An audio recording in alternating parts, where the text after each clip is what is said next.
Oi, gente. Graça e paz do nosso Senhor Jesus Cristo. Tudo bem com vocês? Vamos para o nosso momento com Deus? Vamos orar. Pai querido, Pai amado, te agradecemos, Senhor, porque mais um dia, Pai, tua misericórdia se renovou em nossas vidas, meu Deus. Mais um dia, Senhor, que tu demonstra o teu amor por nós, Pai. Mais um dia que o Senhor nos desperta para te buscar, Senhor, para te exaltar, Senhor, porque tu mereces toda a honra, toda a glória, todo louvor, toda adoração, Pai. Pai, tu és lindo, tu és soberano, tu és grandioso, Pai amado. Tu és misericordioso, tu és fiel. Tu és o Criador do céu e da terra, Pai.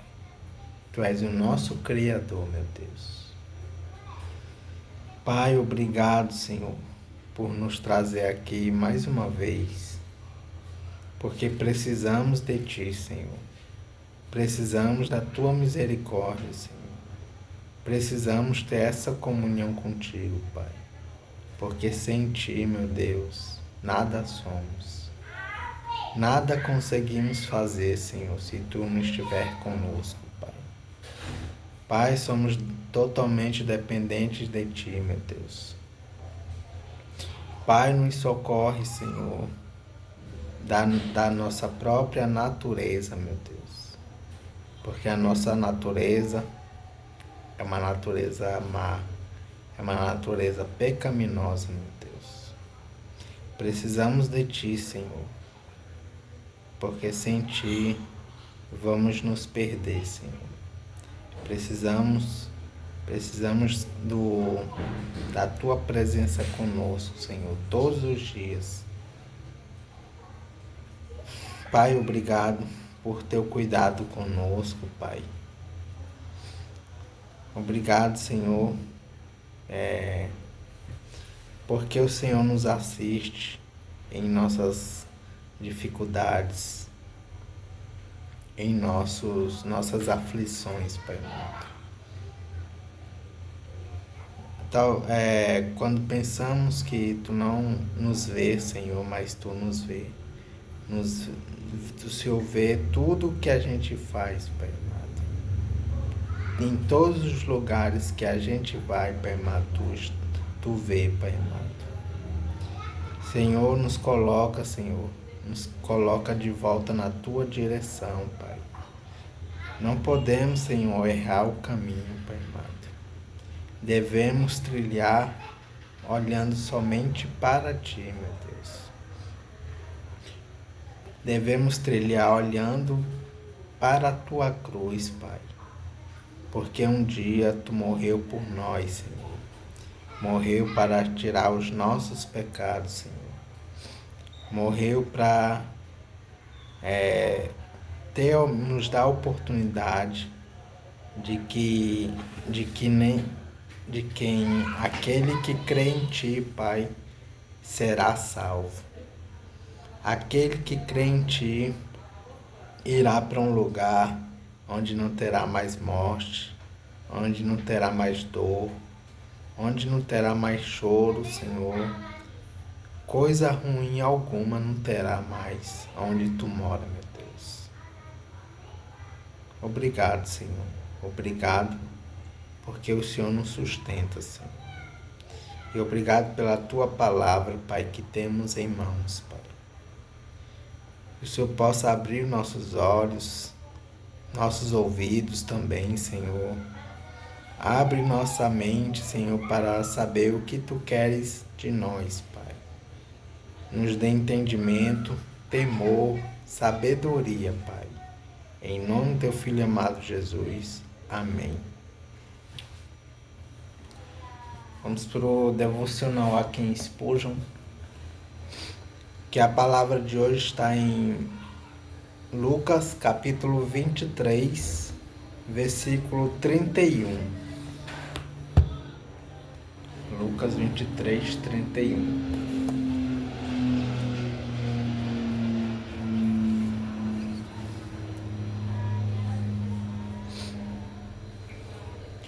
Vamos ler desde o capítulo 30, para entender um pouco do contexto. Diz assim o versículo 30, na verdade, não é capítulo. Diz assim o versículo 30. Chegará o tempo em que todos vão dizer às montanhas: caiam em cima de nós, e dirão também aos montes: nos cubram. Versículo 31.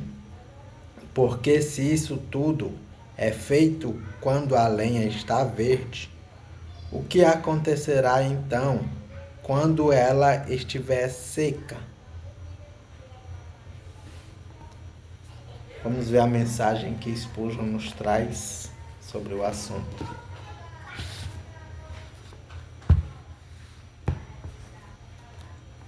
Diz assim a palavra de Spurgeon: entre outras interpretações desta sugestiva pergunta, a seguinte é cheia de ensinamentos. Se o inocente substituto dos pecadores sofre assim, o que será feito quando um pecador, o lenho seco, cair nas mãos de Deus, de um Deus irado? Quando Deus viu Jesus no lugar do pecador, ele não o poupou. E quando encontrar o não regenerado sem Cristo, não o poupará. Pecador, Jesus foi levado por seus inimigos. Então você deverá ser arrastado pelos demônios ao lugar que lhe foi destinado. Jesus foi abandonado por Deus. E se ele, que era o único sem pecado, foi abandonado, o que será de você? Eli, Eli, lama sabachthani. Que grito terrível! Mas qual será o seu grito quando disser: ó Deus, por que me desamparaste?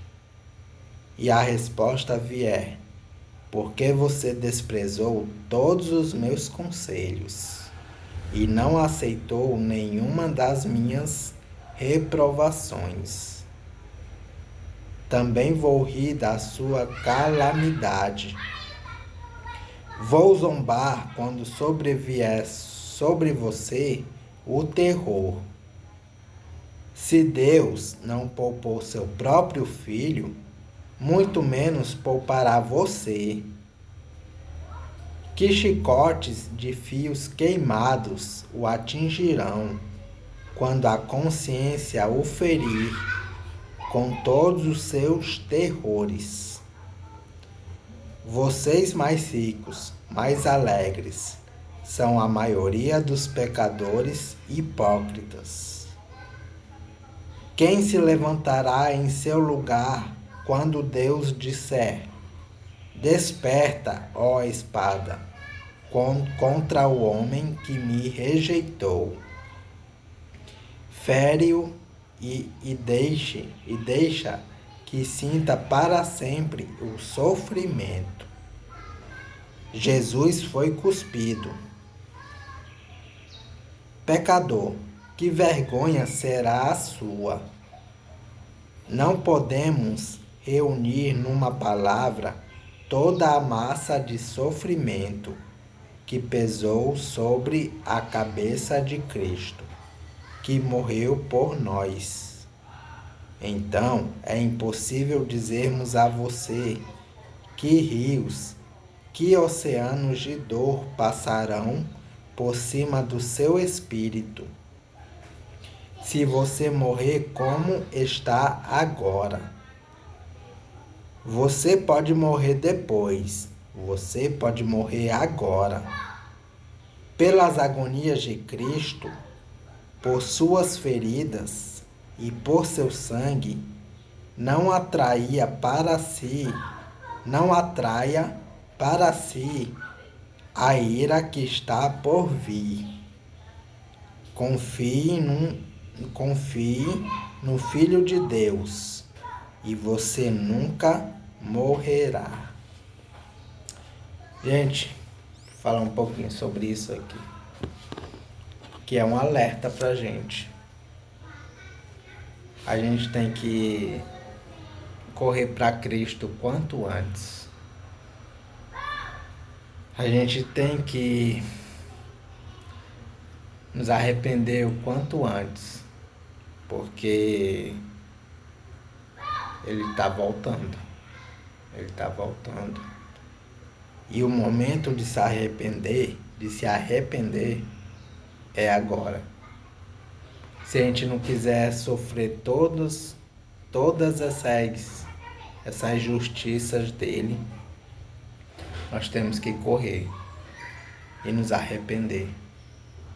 Porque quem não se arrepender, será terrível esse dia aqui, no dia da volta dele. E quem não estiver com ele, sofrerá todas essas coisas aqui. Mas essa parte aqui que Spurgeon diz, que quem tiver com Deus não morrerá, ele quer dizer da morte espiritual. Porque a morte carnal, a morte da carne, todos vamos passar. Mas a morte espiritual é aquela que nos separa de Deus para sempre. Aquela que nos leva para o inferno. Vai levar aquele que não estiver em Cristo. Então que a gente não tem essa morte espiritual. E o jeito de não ter essa morte espiritual é se arrependendo dos nossos pecados e correndo para Cristo o quanto antes. Nós temos que ser uma nova criatura, porque, como eu disse, Ele virá. E quem não estiver com Ele, quem não estiver nele, vai sofrer essa justiça dele. Vamos para a leitura em 2 Crônicas,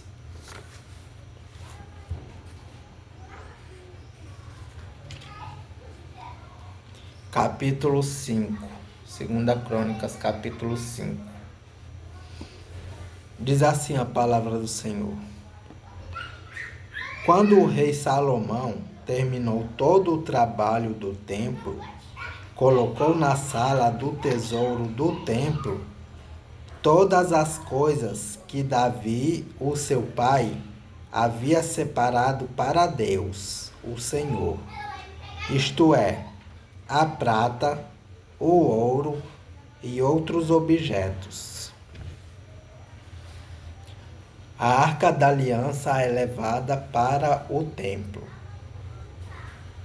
Aí o rei Salomão mandou que os líderes de Israel, todos os chefes das tribos e os chefes dos grupos de famílias de Israel se reunissem em Jerusalém, a fim de levar a Arca da Aliança do Senhor de Siló, a cidade de Davi, para o templo. Todos os israelitas se reuniram no 7º mês, durante a festa das barracas. Quando todos os líderes chegaram, os levitas pegaram a Arca da Aliança e a levaram para o templo. Os sacerdotes e os levitas levaram também a tenda da presença de Deus, com todo o seu equipamento para o templo, O rei Salomão e todo o povo de Israel se reuniram em frente da Arca da Aliança e ofereceram em sacrifício um grande número de ovelhas e touros, tantos que nem dava para contar. Então os sacerdotes levaram a arca para dentro do templo e a colocaram onde deveria ficar, no lugar santíssimo, debaixo das asas dos querubins, pois as suas asas estendidas cobriam a arca e os cabos usados para carregá-la. As pontas dos cabos podiam ser vistas por qualquer pessoa que ficasse diretamente em frente ao lugar santíssimo, mas não podiam ser vistas de nenhum outro lugar. Os cabos ainda estão ali até hoje. Dentro da arca estavam somente as 2 placas de pedra que Moisés havia colocado ali, quando no Monte Sinai o Senhor Deus havia feito uma aliança com os israelitas, depois que eles saíram do Egito. Os sacerdotes se prepararam para sair do templo. Todos os que estavam ali haviam se purificado, sem levar em conta o grupo a que pertenciam. E todos os levitas que eram músicos, isto é, Asaf, Emã e Jedutum, e os membros dos seus grupos de famílias, estavam de pé no lado leste do altar, vestidos de roupas de linho e com pratos musicais, harpas e liras nas mãos. Junto com eles estavam 120 sacerdotes que sabiam tocar trombetas. Aí todos juntos começaram a tocar as trombetas e a cantar em voz alta para dar graças a Deus, o Senhor, e o louvarem. Com acompanhamento de trombetas, pratos e outros instrumentos musicais, eles louvaram a Deus e cantaram assim: Louvem a Deus, o Senhor, porque Ele é bom e porque o seu amor dura para sempre. Quando os sacerdotes estavam saindo, uma nuvem encheu o templo de Deus, o Senhor, com a glória do Senhor. Por isso, eles não puderam voltar para dentro a fim de realizar os seus atos de culto. É isso, gente. Capítulo 5 de 2 Crônicas. Que Deus os abençoe e se chegue para Deus o quanto antes.